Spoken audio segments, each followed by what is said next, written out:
भूतों के आजकल प्रतिलिपि बड़े चर्चे हैं, पर उन किस्सों के भी अलग अलग स्तर हैं।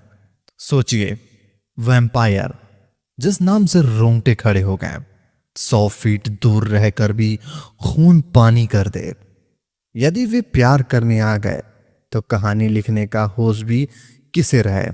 हाँ, दो भूत मिलकर प्यार करें तब भी वर्णन कैसे हो। वे तो दृश्य है, तभी तो भूत है। इतना सुना है कि उनके दो लंबे दांत होते हैं और होठों से खून टपकता है। अपने शिकार को आधी रात में उसकी गर्दन फोड़कर होठों से खून पी लिया करते हैं।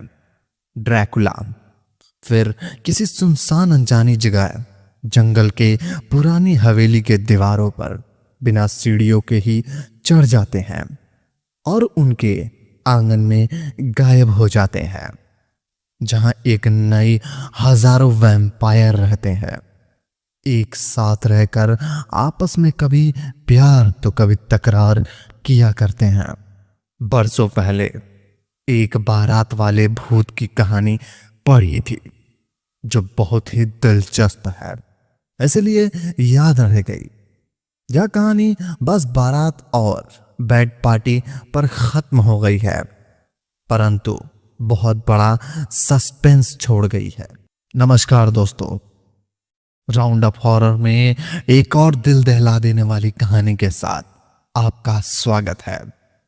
ये कहानी अगर आप थोड़ी देर भी सुनते हैं तो पूरा सुने बिना कहीं भी नहीं जाएंगे, ये मेरा दावा है। चाहे तो अगर आप नए हैं तो इस चैनल को सब्सक्राइब कर दीजिए। बढ़ते हैं बिना किसी बात के, कहानी को आगे बढ़ाते हैं। पराधीन भारत में लॉर्ड कनिंग वायरसाय के कमक्ष पदों के इंग्लैंड से आए थे। उन्हें भारतीय परंपराओं यहाँ और राजवाड़ों के इतिहास में बहुत उत्सुकता थी, खासकर राजस्थान के रजवाड़े, जो कभी किसी के दबे नहीं।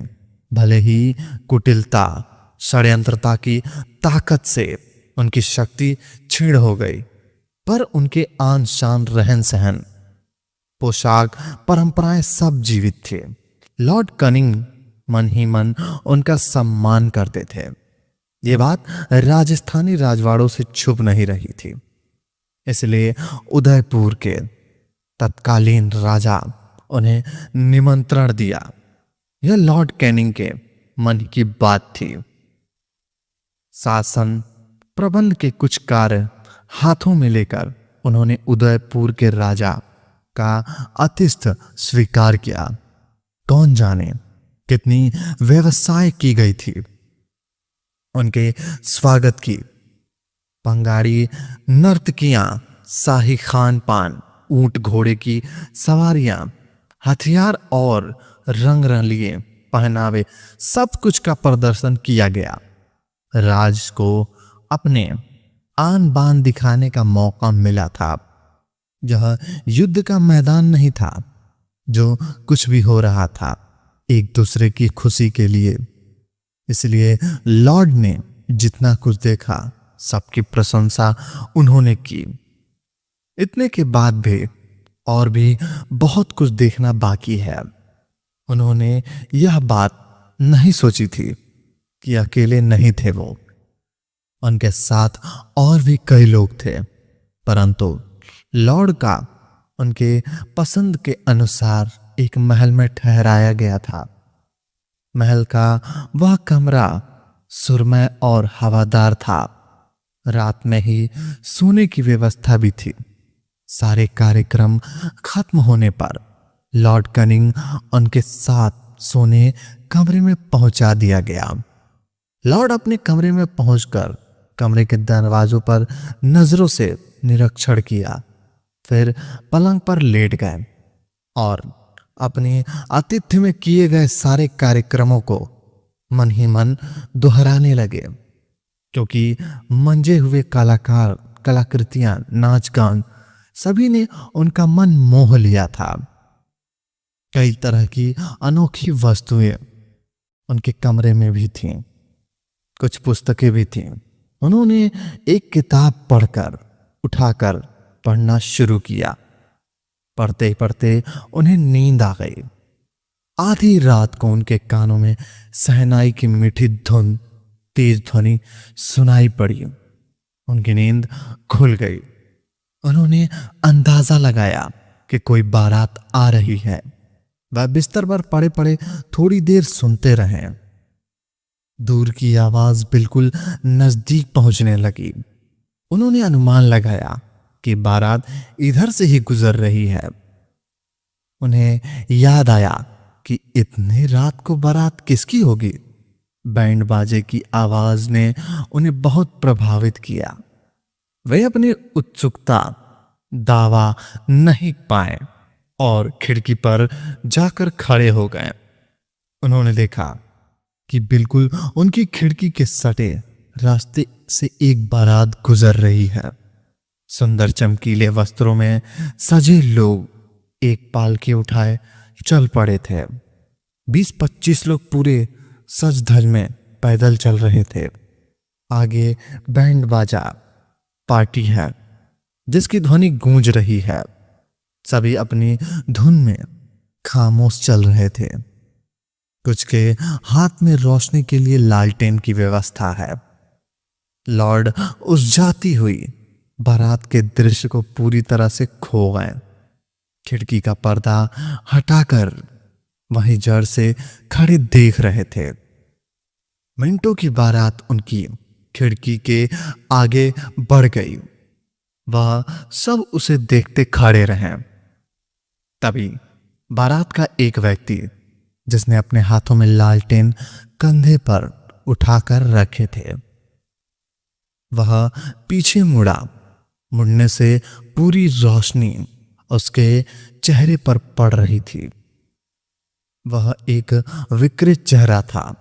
इतना ही नहीं, वह चेहरा छंछाड़ में ही डरावने अंदाज में परिवर्तित हुआ। अंत में दांत निकालकर हंसता हुआ मुड़कर आगे बढ़ गया। लॉर्ड कनिंग भूतों पर भरोसा नहीं करते थे, परंतु उस दृश्य से उनके शरीर के झुर्री सी हो आई। वे किसी तरह से चलकर बिस्तर पर पड़ गए और रात को आंखों में काट दी। सवेरे जब उन्हें कोई जगाने आया तो पता चला कि वह नींद में थे। रात के डरावनी चेहरे को याद करते हुए उनकी खिड़की की ओर नजर डाली, पर वहां कोई खिड़की नहीं थी जिससे वे बाहर झांक सकते थे, और सड़क का तो कोई सवाल ही नहीं था क्योंकि वह एक राजमहल के अंदर थे। उन्होंने सोचा शायद उनकी उत्सुकता और जिज्ञासा ने भूत को प्रेरित किया था, उनका जलवा दिखाया क्या। क्योंकि सवेरे सारी कहानी सुनने के बाद राजा ने कहा कि ऐसी भी घटना पहले देखी गई है, परंतु उस डरावने चेहरे को भी कभी भूल नहीं पाए। उन्हें हमेशा याद रहा। ऐसे दृश्य से लॉर्ड डरे तो थे, लेकिन उस भूत को शायद उनके प्यार हो गया था, क्योंकि वही चेहरा खुली आंखों से जागृत अवस्था में उन्होंने अपने शासनकाल में भारत में कई बार देखा। ऐसा कहा जाता है कि यह भी कहा गया कि एक बार इन्हीं महाशय को ही चेहरे में बहुत बड़े खतरे से बचाया, परंतु तब वह फ्रांस में थे। वह जिस लिफ्ट में चढ़ने जा रहे थे, उस लिफ्ट के पैर रखने से पहले वही चेहरा लिफ्ट के अंदर देखकर जिसे फिर से पीछे मुड़कर अपना चेहरा दिखा लाया था, जिससे उन्होंने अपना कदम पीछे लिया था। वह लिफ्ट आगे बढ़ते ही दुर्घटनाग्रस्त हो गई थी, टूटकर गिर गई थी और उसमें सवार लोग मारे गए थे। उस राजस्थानी भूत को लॉर्ड से क्यों इतनी मोहब्बत हो गई थी? सचमुच भूतों का अलग ही दुनिया है जहां वे मरकर भी जीते हैं। ऐसी ही और डरावनी कहानी सुनने के लिए मेरे चैनल को सब्सक्राइब कर लीजिए, ताकि हमारी आने वाली कहानियां सबसे पहले आप तक पहुंचे। धन्यवाद।